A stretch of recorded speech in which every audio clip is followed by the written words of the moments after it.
Good morning, everyone. Well, we all know that New York City is the greatest city in the world. It is an extraordinary place to live and work and to visit.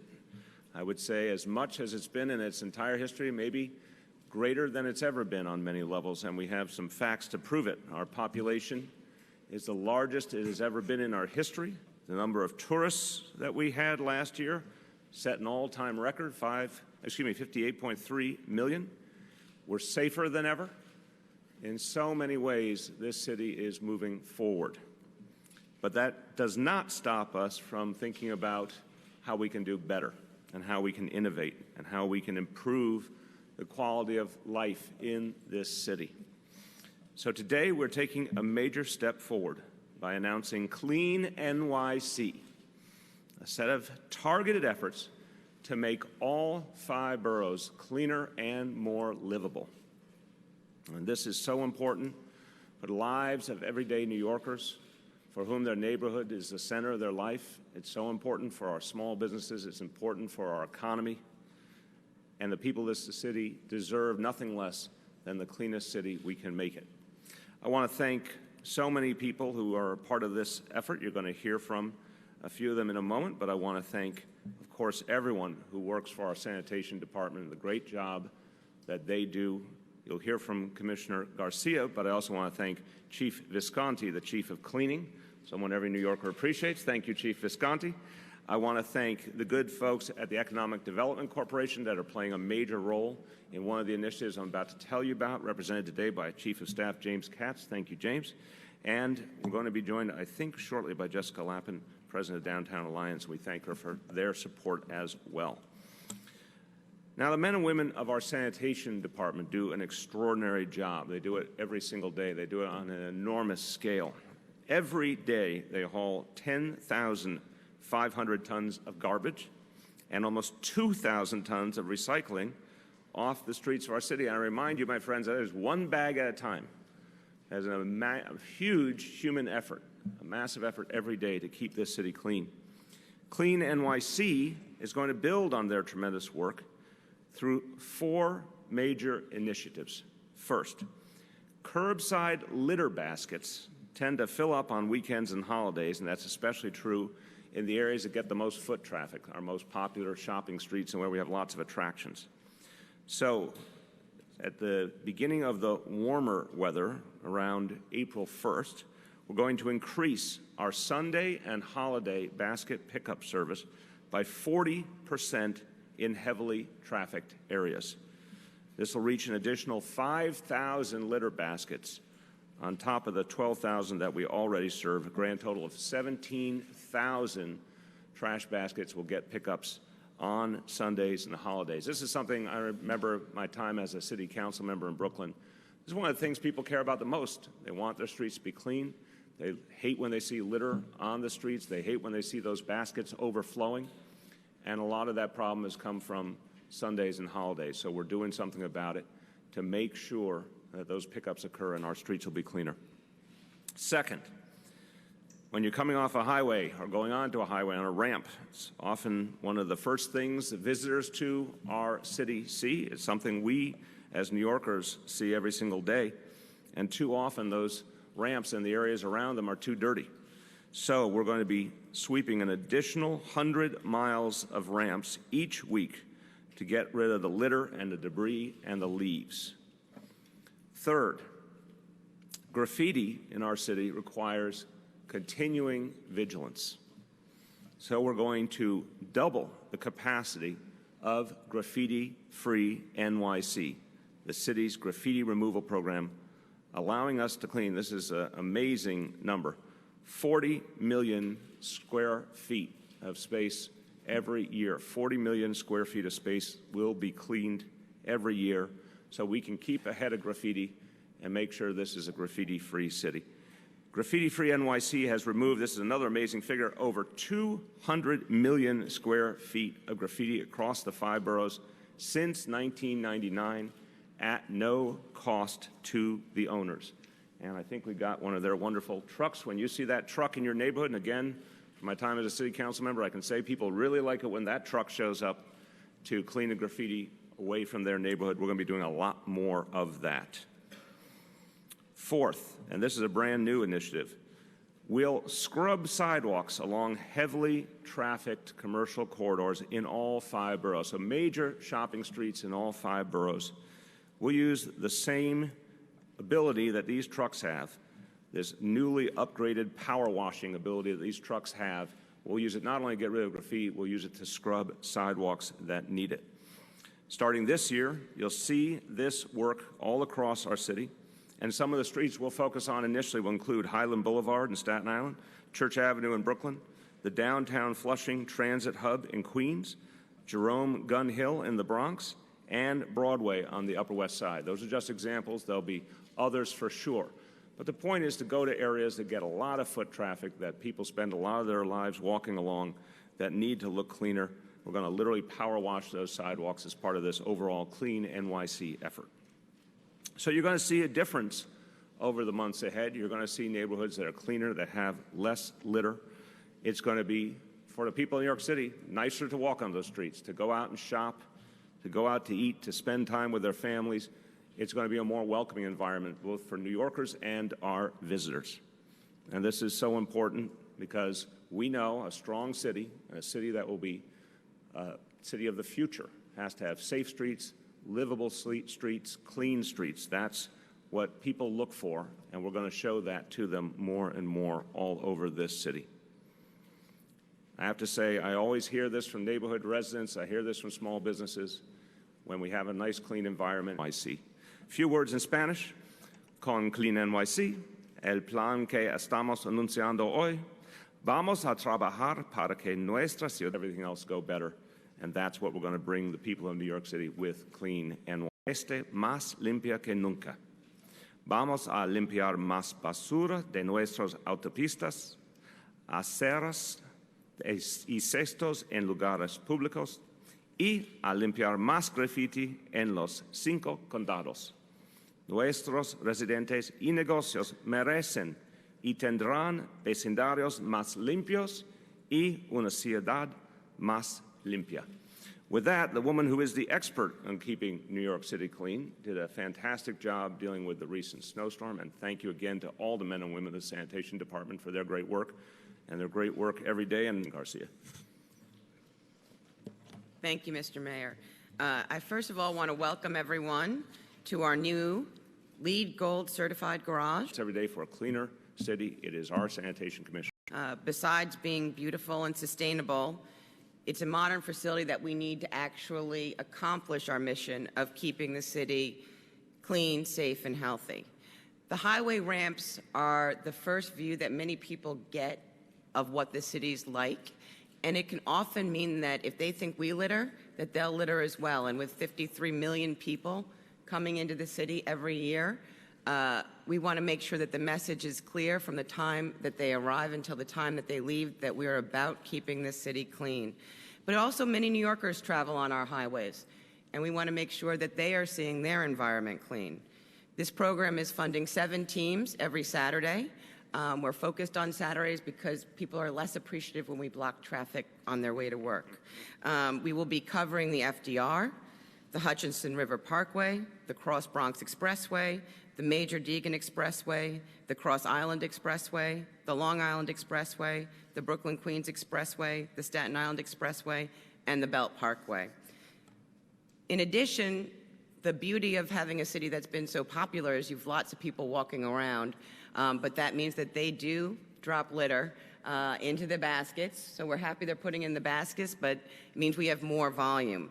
So we are very happy to see Sunday and holiday baskets put into effect, particularly in our outer boroughs where commercial districts are getting more and more popular with residents and with tourists. I mean, it's not surprising to see tourists in the outer boroughs on commercial shopping strips.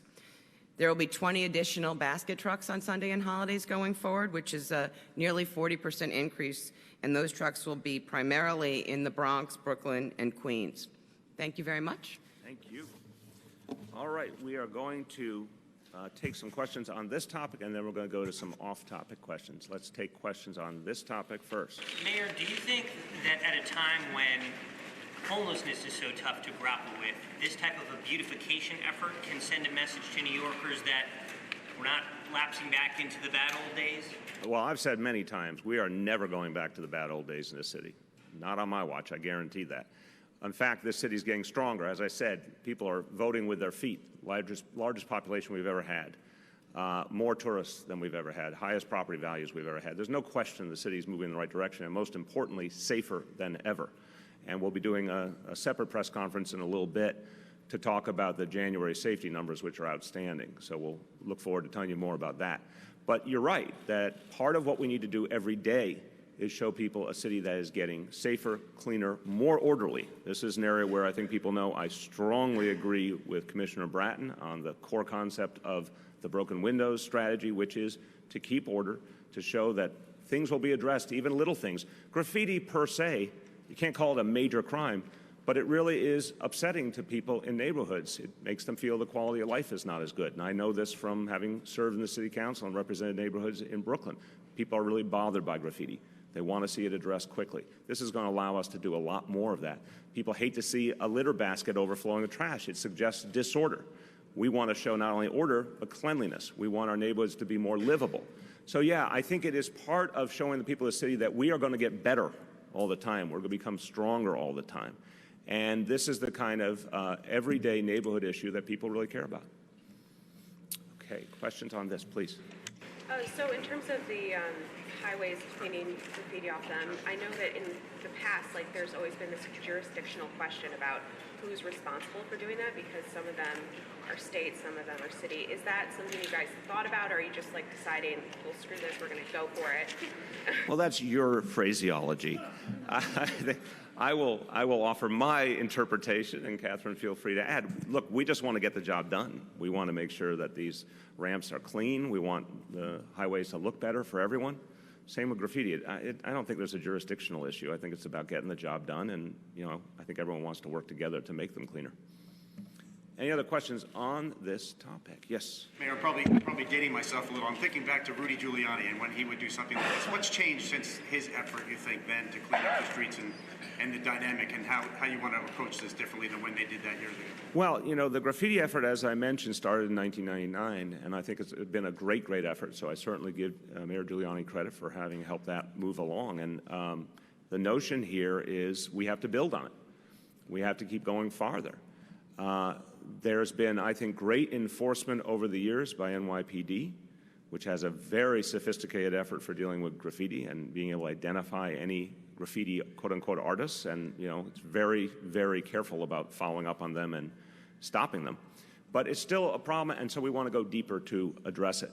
And I think on the other fronts, some of these other issues have not been addressed. The overflowing litter baskets have not been addressed. The fact is some of our sidewalks are just not clean enough. That's why the power washing idea came up. I travel the city all the time. I talk to people all the time.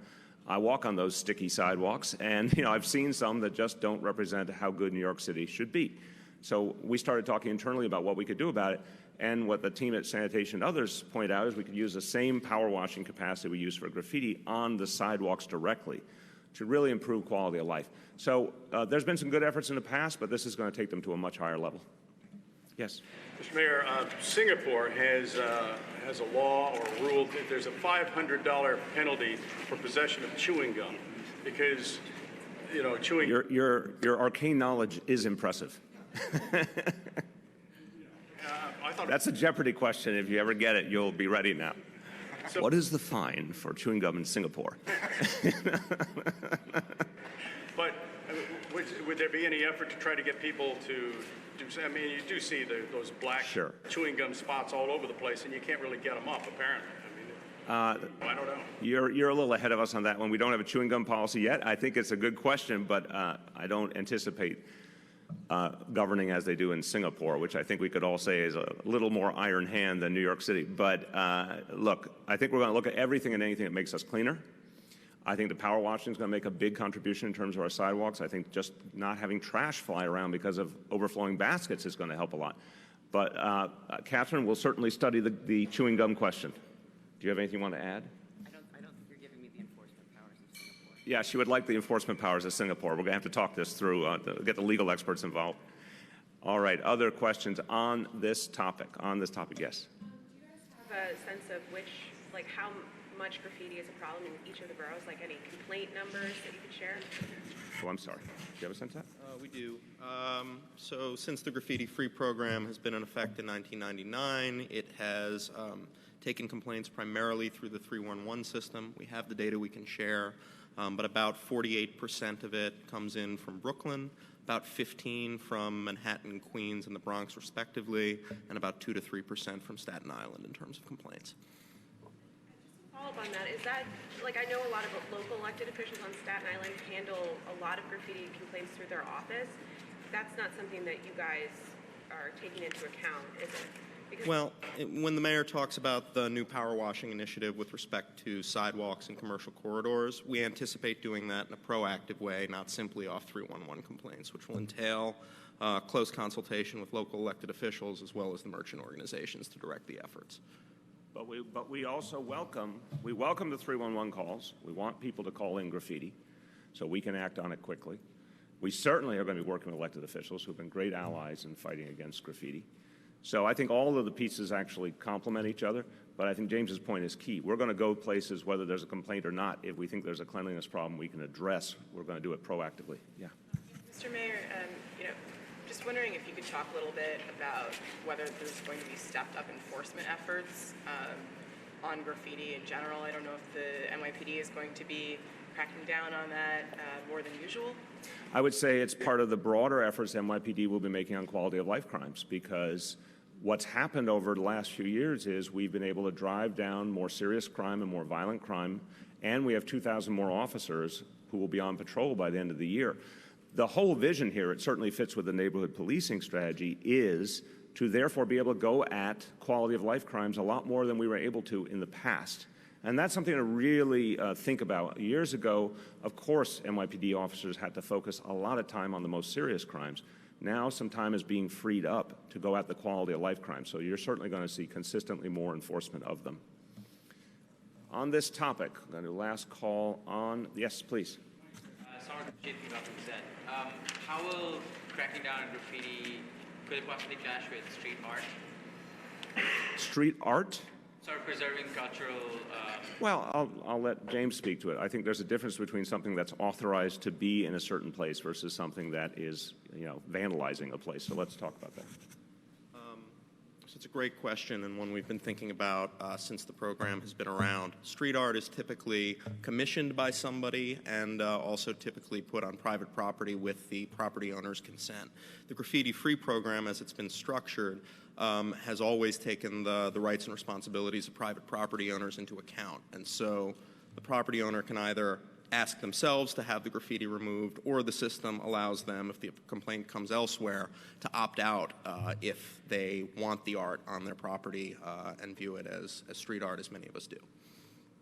Okay, thank you. On this topic, last call on this topic, going once, twice. Now, let me just say for the off-topic, happy to talk about anything. I remind you again, we're going to have a press conference at One Police Plaza coming up. So if it's anything police-related, I'd suggest we do it there with me and Commissioner Bratton together. Go ahead, Andrew. Mayor, about 90 minutes from now, Bernie Sanders is scheduled to meet with his supporters at City Hall Park, show that he has 75,000 signatures, and march over to the Board of Elections.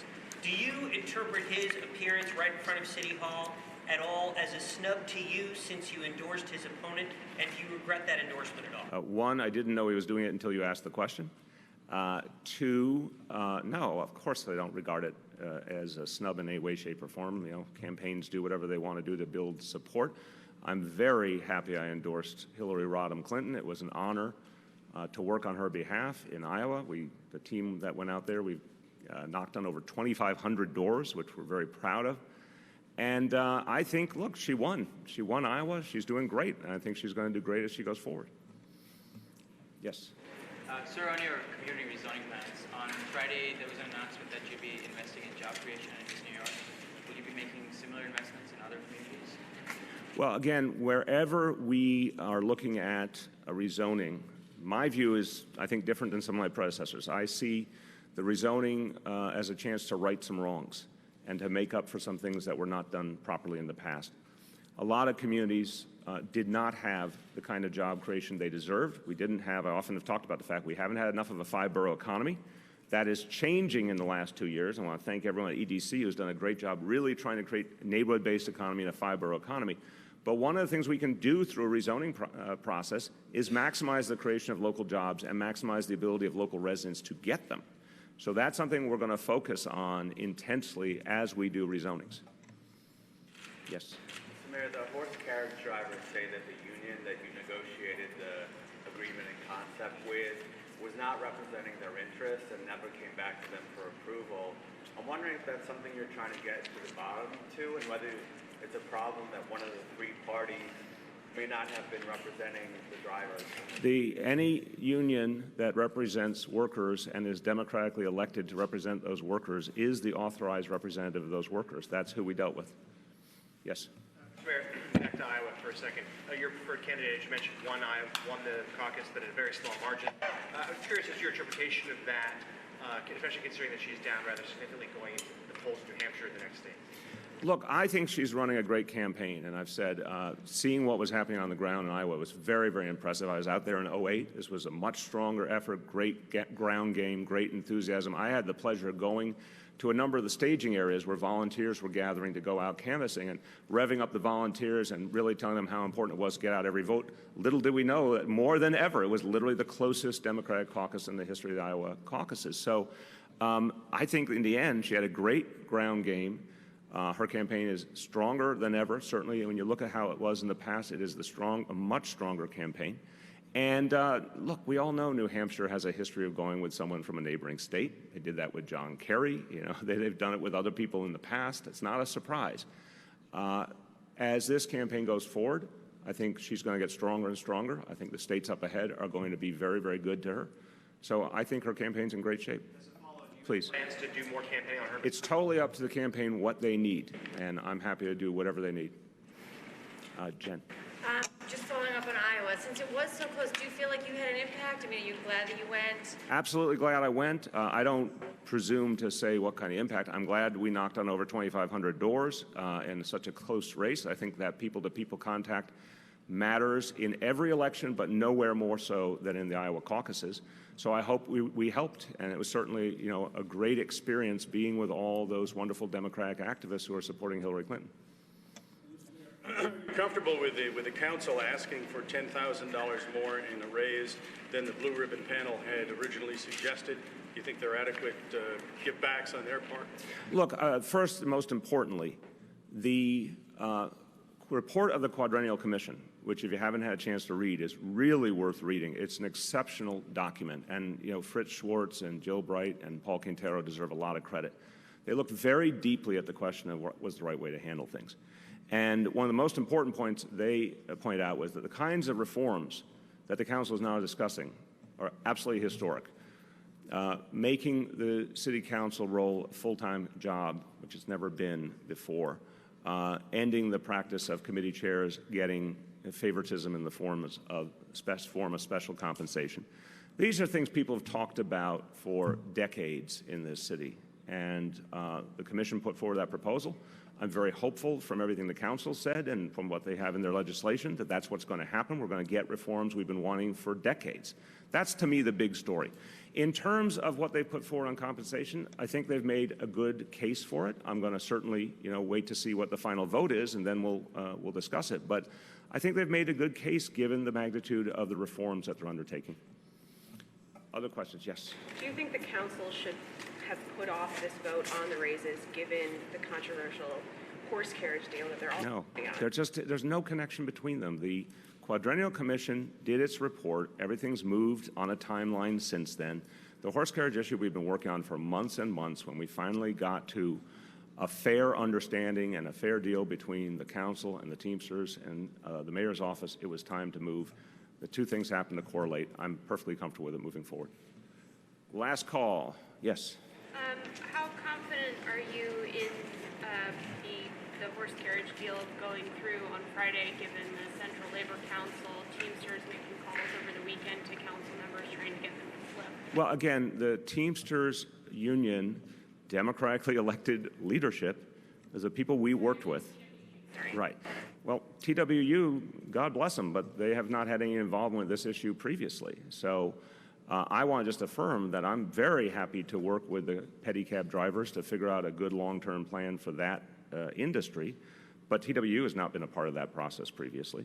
I think there's a lot of support in the council. This is the kind of balanced plan the council members said they wanted, and we're going to get it done.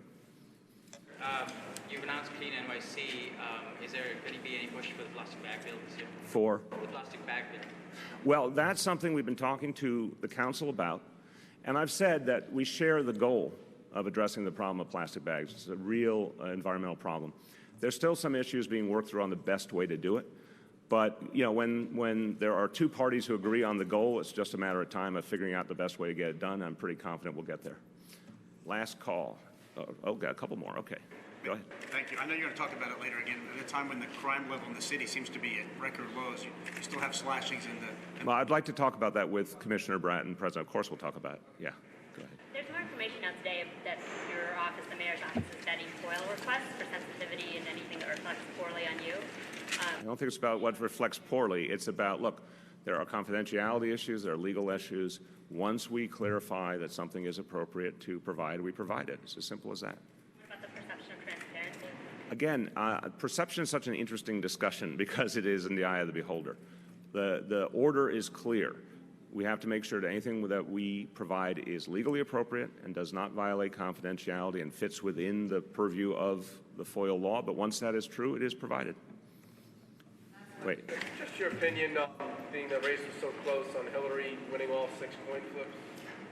I don't have an opinion on that. Look, the Iowa Democratic Party is legendary for running a very, highly developed, complicated process of the caucuses. They've done it for decades. I have faith that they handle their work very, very well. And again, I think it was a great, well-fought campaign, and in the end, she won the day. Thanks, everyone.